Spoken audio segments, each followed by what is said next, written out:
For those that are, including teachers, working from home comes with its ups and downs. KX News reporter Robert Suhr takes a look at the challenges they're facing during the pandemic. On March 19th, Governor Burgum made an announcement altering the way children are educated until further notice. I will be issuing an executive order that allows age-appropriate alternative learning, including distant learning, to count towards instructional hours.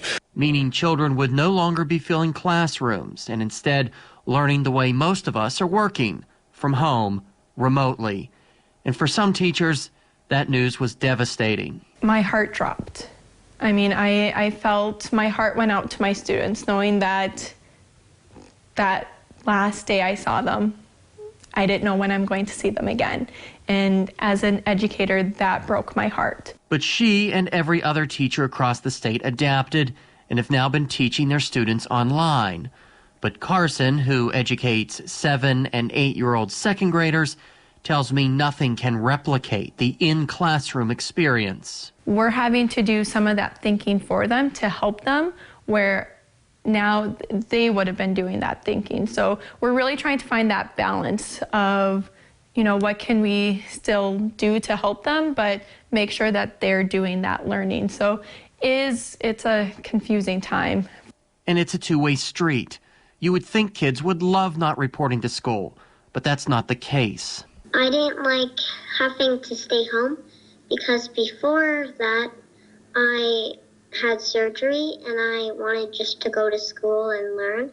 Where online, we only get to see our friends on our morning meeting.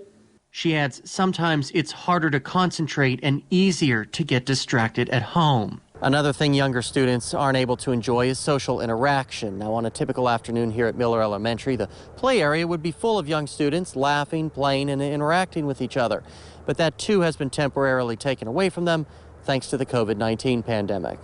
The challenge is even greater if you teach first graders, like Brianna Bush does at Miller Elementary. All of our lessons are typically around the 20-minute mark because we know and we want to be realistic about that attention span and that we're also not overloading the students as well. Bush tells me for students that young, they try to keep it as simple as possible because some are still learning simply how to use a touchpad or a computer in addition to their normal schooling. Reporting for KX News in Bismarck, I'm Robert Suhr. Both teachers tell us they try to get as creative as possible when drafting their lessons, like using whiteboards and other props in their videos that will make learning fun and enjoyable. We'll have one last